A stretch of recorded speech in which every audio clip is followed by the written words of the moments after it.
Olá, você está no canal Bem-vindo ao Fim dos Tempos, um canal preparado para você que deseja aprender mais sobre a Palavra de Deus. No vídeo de hoje eu quero falar sobre um tema muitas vezes mal compreendido e até polêmico à luz do pensamento pós-moderno em que vivemos. Eu quero falar um pouquinho sobre a soberania divina e também sobre o livre-arbítrio humano. Para que a gente possa então fazer essa reflexão, eu vou convidar você a me acompanhar na leitura do texto que está lá no livro de Eclesiastes, no capítulo 12, e os versos 13 e 14. Ali nós lemos assim: De tudo que se tem ouvido, a suma é: teme a Deus e guarda os seus mandamentos, porque isto é o dever de todo homem. Porque Deus há de trazer a juízo todas as obras, até as que estão escondidas, quer sejam boas, quer sejam más. O sábio Salomão aqui, ao concluir então essa reflexão que ele faz por meio deste livro, onde ele aborda ali uma série de questões relativas à existência humana e também à sua felicidade, e também com relação às coisas eternas. Ele agora conclui então sua reflexão, conclui ele seus pensamentos, agora então abordando aquilo que ele entende que seja o resumo de tudo aquilo que ele ali abordou por meio de todo aquele livro, toda aquela reflexão que ele fez ali com relação a vários aspectos da vida humana. E Salomão ele termina então dizendo que há duas coisas que ele entende que sejam importantes, se não vitais, para a felicidade humana. E ele diz ali, o resumo então é: temam a Deus e guardem os seus mandamentos, porque este é o dever de todo homem. Quando as pessoas escutam essa palavra temor, temer, a tendência a interpretar isso de uma forma negativa, pensando assim, que devemos ter medo de Deus, que agora devemos então ver a Deus como um ser intolerante, como um ser mau, como um ser que obriga o ser humano agora a se submeter a ele, porque ali o verso diz, né, que este é o dever de todo homem. Mas não é isso que Salomão está falando. Salomão ele está falando ali de temor no sentido de reverência, de respeito, de adoração, de que o homem se lembre, sim, de quem é Deus, mas no sentido daquele que é o autor da vida, o criador de tudo e por consequência também o senhor de tudo. E mais, ele diz assim, que também é importante, é vital que os homens guardem, observem, obedeçam então seus mandamentos. Mandamentos esses que também foram dados como orientações para a felicidade humana, para que o homem possa viver bem com o seu próximo e principalmente também com Deus. E ele diz então que este é o dever de todo homem, e muitos entendem isso como algo ruim, porque entendem ali que Deus então está obrigando, que essa é uma obrigação, que não tem escolha para que possam então fazer algo diferente, porque se não adorarem a Deus, como diz o verso 14, vão então sofrer as consequências do juízo. Na verdade, Salomão apenas está lembrando os homens que há um dia que Deus determinou, em que, como o soberano Senhor de tudo, ele vai exercer sim justiça. E aí tudo aquilo que está escondido, tudo aquilo que foi praticado vai ser agora julgado. Sejam ações boas ou más, atos bons ou maus.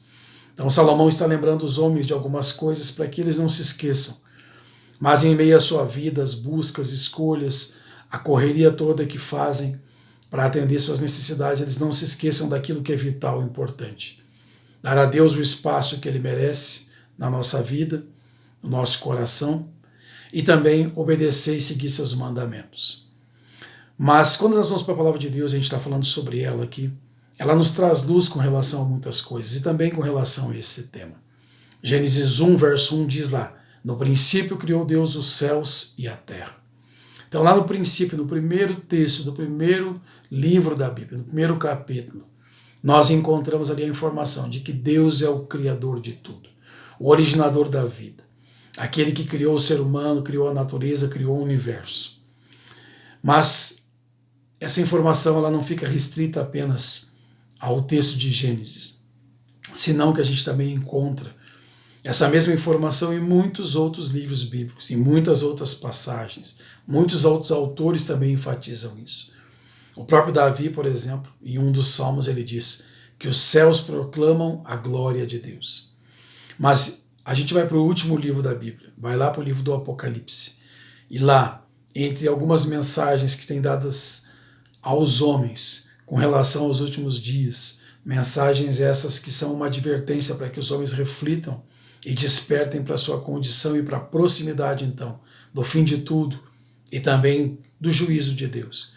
Ali no capítulo 14 de Apocalipse, nos versos 6 e 7, nós encontramos ali uma mensagem que tem que ser dada. Uma última mensagem ao mundo. Um evangelho eterno, diz ali, uma mensagem que tem que ser proclamada a toda a nação, tribo, língua e povo.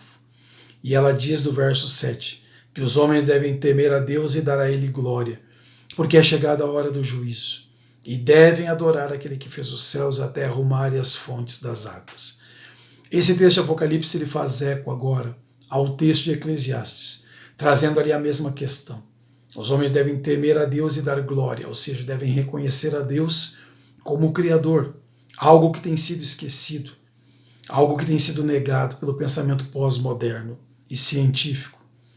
Mas ali ele diz assim, adorem aquele que fez os céus, a terra, o mar e as fontes das águas. Então há um chamado, há um apelo para que os homens reconheçam a Deus e se voltem para Ele enquanto é tempo, porque em breve Deus vai exercer seu juízo. E quando a palavra de Deus ela nos traz conhecimento com relação a Deus como Criador, nos informa isso. Ela também nos informa ali uma outra coisa que também está relacionada com toda essa problemática que nós estamos discutindo. A palavra de Deus também nos diz que após a criação, um tempo depois, devido à desobediência humana, às orientações divinas, agora o pecado vem fazer parte então da existência humana. E como tal, ele agora provoca algumas mudanças nesse relacionamento entre Deus e o homem. Provoca algumas mudanças na própria natureza humana. Isaías, por exemplo, o profeta, lá no capítulo 59, no verso 12, ele diz que as nossas iniquidades, os nossos pecados agora causam separação entre nós e Deus. O homem agora, com a sua natureza transformada pelo pecado, uma natureza caída, já não pode mais viver à luz da presença de Deus, um Deus santo, um Deus puro. Mas, quando a Bíblia nos informa isso, quando Paulo, lá em Romanos, no capítulo 3, verso 23, diz que todos carecemos da glória de Deus, porque todos agora pecamos, somos pecadores por natureza. Quando ela nos informa isso, não é para nos trazer um pensamento negativo com relação a Deus ou sua palavra, mas apenas para nos informar a nossa condição. Uma condição que mesmo aqueles que não creem em Deus podem reconhecer ao olhar para o mundo que vivemos hoje. Um mundo onde as pessoas estão cada vez mais adoecidas psicologicamente. Um mundo onde a natureza está convulsionando. Um mundo que vai de mal a pior. E isso a despeito do grande desenvolvimento científico e tecnológico que vivemos. Mas ainda assim é um grande vazio dentro do ser humano. Um vazio que não é preenchido por coisas, senão pela restauração desse relacionamento. Relacionamento esse que Deus busca restaurar com o homem, desde lá do princípio. Por isso, por muitos meios, ele já tem buscado chamar a atenção do homem com relação à sua condição, à sua necessidade de restauração do seu relacionamento com Deus e também a tudo aquilo que vai acontecer nos últimos dias. Amós 3,7 diz que Deus não vai fazer nada sem revelar aos seus servos, os profetas. Tudo que está na palavra de Deus está aqui para o nosso conhecimento, para que nós possamos saber aquilo que vai acontecer em breve e nos prepararmos. Então, Deus ele não vai fazer juízo sem que antes dê muitas e muitas oportunidades. Mas nós não podemos nos esquecer que Deus é o soberano Senhor de tudo, que Ele é o Criador de tudo. E como tal, por direito legítimo, tem o direito, então, de agora exercer o juízo. Deus é um pai, e como um pai ele trabalha com algumas coisas que são importantes, como a correção, como o exercício da autoridade. Mas tudo isso que Deus faz, nos corrigindo, muitas vezes nos chamando a atenção e também exercendo sua autoridade como um pai. Não é para o nosso prejuízo, assim como um pai humano, um pai terreno, muitas vezes tem que exercer sua autoridade com seu filho. E isso com um objetivo positivo, de preservação da vida, ou mesmo até de instrução, de ensinamento, como uma preparação para a vida, para o futuro. Muito mais Deus também faz isso. Então, Deus ele jamais vai obrigar alguém a obedecer a ele, por isso temos o livre-arbítrio. Mas Deus dá escolhas, e a pergunta é: que escolhas eu tenho feito? Quais as escolhas eu tenho tomado?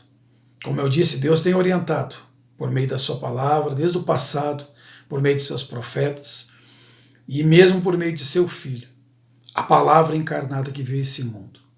Mas os homens muitas vezes hoje negam a existência de Deus, a veracidade de sua palavra, não dão atenção àquilo que está escrito. E quando muitas vezes ouvem falar então sobre Deus e seu juízo, dizem que Deus é intolerante, que Deus é autoritário e que ele não ama. E eu volto à pergunta: será realmente isso verdade?